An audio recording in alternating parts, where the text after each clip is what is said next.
नमस्कार दोस्तों, स्वागत है आपका आज की बेहद जरूरी और महत्वपूर्ण खबरों में। बात करेंगे टुडे ब्रेकिंग न्यूज के साथ क्या लिया है मोदी सरकार ने नवा फैसला, और इसके साथ ही जानेंगे आज से चलने वाली ट्रेनें किन किन रूटों पर चलेंगी और कहां कहां होंगे इनके स्टॉप, और इसके साथ जानेंगे कि इनकी टिकटें कहां मिलेंगी और रेलवे के क्या है नए नियम। साथ में बात करेंगे राशन कार्ड को लेकर आए नए अपडेट के बारे में, और किसान भाइयों के लिए एक बड़ी और खबर निकल के आ रही है, और इसके साथ ही जानेंगे मौसम विभाग से जुड़ी कुछ महत्वपूर्ण जानकारियां। तो ये सब कवर करेंगे हम इसी छोटी सी वीडियो में। तो आपसे निवेदन है वीडियो को शुरू से अंत तक पूरा देखिए, और आपसे एक प्यार भरा निवेदन है कि इस वीडियो को हर बार की तरह कर दीजिए एक प्यारा सा लाइक और दबा दीजिए शेयर का बटन, ताकि यह खबर हर जरूरतमंद लोगों तक पहुंच जाए। तो सबसे पहले बात करेंगे चीनी बीमारी को लेकर आज के ताजा अपडेट की। भारत में कोरोना से संक्रमित लोगों की संख्या 72,000 को पार कर चुकी है, जिनमें दुख की बात यह है कि अब तक 2300 लोगों की मौत हो चुकी है, और वहीं देखा जाए तो अब तक 23,000 लोगों को इस बीमारी से बचा लिया गया है। और इसके साथ ही बात करेंगे विश्व की, तो विश्व में अब तक 42 लाख से ज्यादा कोरोना के मामले सामने आए हैं, जिनमें अब तक 2,85,000 से ज्यादा मौतें हो चुकी हैं। और वहीं खुशी की बात यह है कि इसमें 15 लाख से ज्यादा लोगों को बचा लिया गया है। दोस्तों, अगर आप भी जीतना चाहते हैं डेली मोबाइल रिचार्ज, तो करने होंगे आपको ये 4 काम। कर दीजिए इस वीडियो को लाइक, चैनल को कर लीजिए सब्सक्राइब, और इस वीडियो को शेयर कीजिए किसी एक व्हाट्सएप ग्रुप में, और नीचे वीडियो के दीजिए अपना एक कमेंट। ये 4 काम करने के बाद आप हो जाएंगे एलिजिबल रिचार्ज जीतने के लिए, और आपसे जल्द ही कॉन्टेक्ट किया जाएगा। तो सबसे पहले बात करेंगे आज की बड़ी खबर के बारे में। मुख्यमंत्रियों के साथ बैठक में पीएम मोदी ने राज्य सरकारों की तारीफ, और जानेंगे क्या लिए हैं बड़े फैसले। जानेंगे पूरी खबर को। दोस्तों, आपको बता दें प्रधानमंत्री नरेंद्र मोदी ने कोरोना वायरस के संक्रमण को फैलने से रोकने के लिए लॉकडाउन से चरणबद्ध तरीके से बाहर निकलने और आर्थिक गतिविधियों को तेज करने के उपायों पर कल मुख्यमंत्रियों के साथ वीडियो कॉन्फ्रेंस पे चर्चा की थी। इसी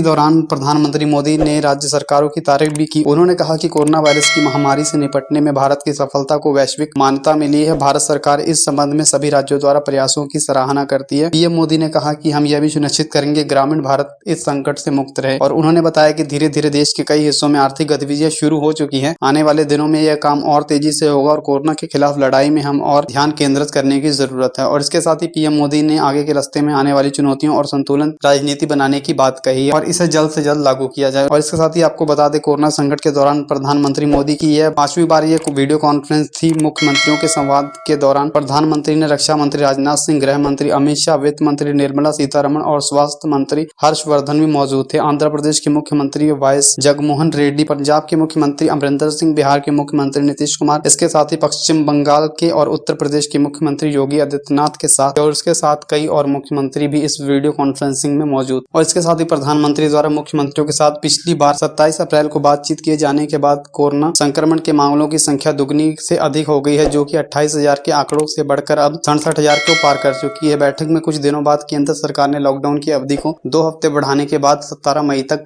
लॉकडाउन बढ़ा दिया था, और इसके साथ ही आपको बता दें कुछ आर्थिक गतिविधियों को चालू करने की भी इजाजत दी गई थी। तो ये बात देखने वाली होगी कि 17 तारीख के लॉकडाउन के बाद क्या लॉकडाउन 4.0 लागू होगा। आप हमें कमेंट करके जरूर बताइए क्या भारत में लॉकडाउन को और बढ़ा देना चाहिए। और इसके साथ ही जो अगली बड़ी खबर निकल के आ रही है, रेड जोन वालों के लिए सरकार ने दिए हैं एक नए निर्देश। अब 14 दिन का क्वारंटाइन होगा जरूरी। जानेंगे पूरी खबर को। दोस्तों, आपको बता दें कोरोना संकट के बीच देश का वह राज्य जहां पहला मरीज सामने आया था वह लगातार सामान्य हो रहे हैं। जी हां, बात कर रहे केरल की, जहां की सरकार ने काफी हद तक काबू कर लिया है। कोरोना को लेकर देश में चल रहे लॉकडाउन के तीसरे चरण के बीच केरल सरकार ने एक बार फिर से बड़ा कदम उठाया है। दरअसल अलग अलग राज्यों से प्रवासियों की घर वापसी हो रही है। इन्हीं प्रवासियों में से कुछ केरल भी लौट रहे हैं। ऐसे में केरल के सरकार ने रेड जोन में आने वाले के लिए एक नया निर्देश जारी किया है। केरल सरकार के दिए नए निर्देश के अनुसार केरल निवासी ऐसे हैं जो कि रेड जोन के एरिया में फंसे हुए हैं और वापस अपने स्टेट आना चाहते हैं। इनकी माइग्रेनिंग की एंट्री लेवल को केरल सरकार ने रेगुलर करने का एक बड़ा फैसला लिया है। इसके साथ ही सरकार की तरफ से बताया गया है कि जो भी माइग्रेंट अब रेड जोन में केरल में एंट्री करेगा उसके लिए 14 दिन का क्वारंटाइन पूरा करना अनिवार्य होगा। इसके बाद ही उन्हें केरल में आने की इजाजत मिलेगी। सीएम ने कहा है केरल एंट्री पास को सस्पेंड नहीं किया जाएगा, बल्कि इसे रेगुलेट कर दिया जाएगा। रेड जोन में आने वाले लोगों को सीधा क्वारंटाइन सेंटर ले जाकर क्वारंटाइन किया जाएगा। और इसके साथ ही बात करेंगे अगली बड़ी खबर के बारे में। इसके साथ ही जो अगली बड़ी खबर निकल के आ रही है, दिल्ली से आज चलेंगी 15 ट्रेनें। जानेंगे किन रूट पे चलेंगी, क्या होगा इनका किराया, और रेलवे के क्या रखे गए हैं इनके साथ नियम, और बाकी की गाड़ियां कब चलेंगी। तो जानेंगे पूरी खबर को। दोस्तों, आपको बता दें भारतीय रेलवे ने रविवार को रेल सेवा शुरू करने का एक बड़ा फैसला लिया है। रेलवे ने कहा है कि उनकी योजनाओं के तहत 12 मई के बाद यात्री चरणबद्ध तरीके से अपनी सेवा शुरू कर पाएंगे, और शुरुआत में चुनिंदा मार्गों पर ही ट्रेन चलाई जाएगी। टोटल अप डाउन को मिला के 30 ट्रेनें चलाई जाएंगी। भारतीय रेलवे ने कहा सभी 15 राजधानी के ट्रेन मार्गों पर वातानुकूलित सेवाएं भी शुरू हो जाएंगी। उनका किराया सुपर फास्ट ट्रेनों के समान होगा। और इसके साथ ही ही रेलवे ने बताया है कि इन ट्रेनों में सीटें आरक्षित कराने वाले यात्रियों को ट्रेन छूटने के समय कम से कम 1 घंटा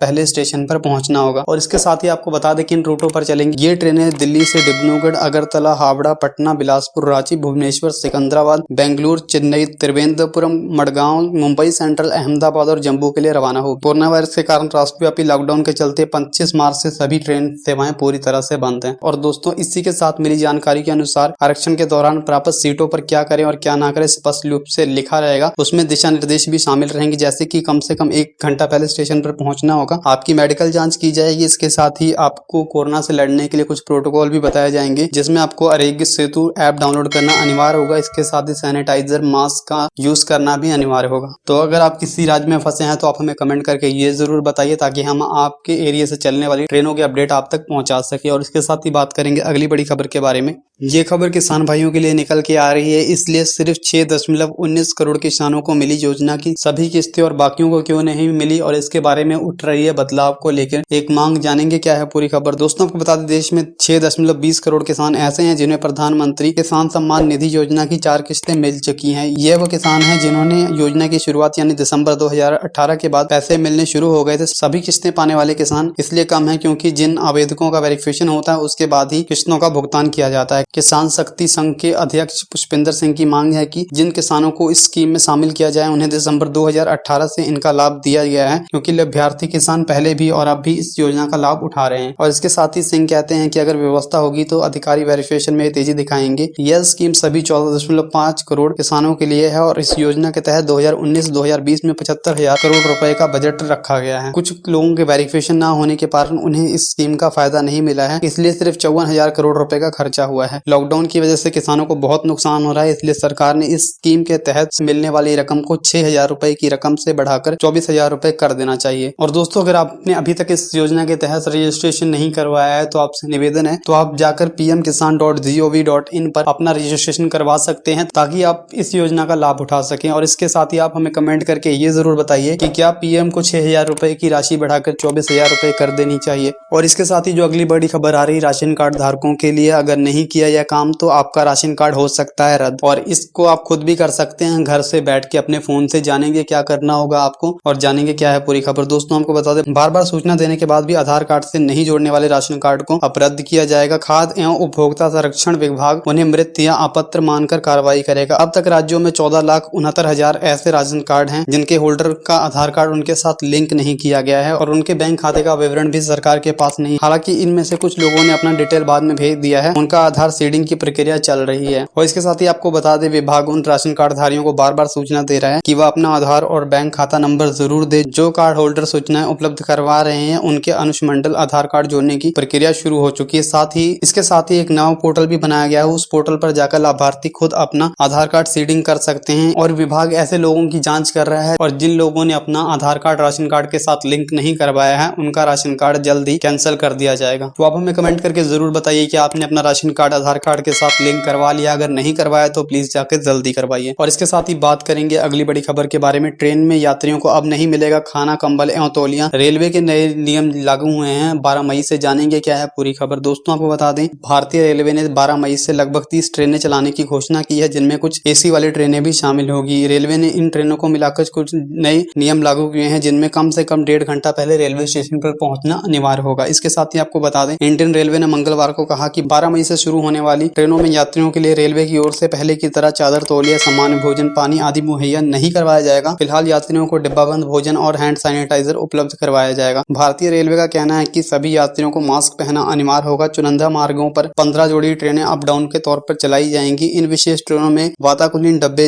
होंगे। किराया समान राजधानी के अनुरूप लिया जाएगा। और इसके साथ ही आपको बता दें, ट्रेनें बुक करने की अवधि 7 दिन पहले होगी, यानी कि आप 7 दिन पहले अपनी टिकटें बुक कर सकते हैं। और ट्रेन में टीटी को किसी भी टिकट बनाने की अनुमति नहीं दी जाएगी। तो अगर आप ये सोच रहे हैं कि आप बिना टिकट के चले जाएंगे तो ऐसा बिल्कुल मत सोचिए। और इसके साथ ही आपको बता दें, और इसके साथ ही रेलवे की तरफ से मिली जानकारी के अनुसार अगर आप अपना टिकट कैंसिल करवाते हैं तो इसका सिर्फ आपको 50% यानी 50% अमाउंट ही आपको वापस मिलेगा। दोस्तों, को बता दें कि इन रूटों पर ये ट्रेनें चल रही है और आप कैसे बुक कर सकते हैं। तो ये ट्रेनें अभी दिल्ली से लेकर चलेंगी, जो कि डिब्रूगढ़, अगरतला, हावड़ा, पटना, बिलासपुर, रांची, भुवनेश्वर, सिकंदराबाद, बेंगलुरु, चेन्नई, त्रिवेंद्रपुरम, मडगांव, मुंबई सेंट्रल, अहमदाबाद और जम्मू तवी को को जाएंगी और इसकी बुकिंग आप IRCTC की वेबसाइट पर जाके कर सकते हैं। तो दोस्तों यही थी आज की कुछ बड़ी और महत्वपूर्ण खबरें। इसी तरह की और खबरें देखने के लिए हमारे चैनल को सब्सक्राइब जरूर कर लीजिए और इस वीडियो को अपने दोस्तों के साथ फेसबुक और व्हाट्सएप पे शेयर जरूर कीजिए।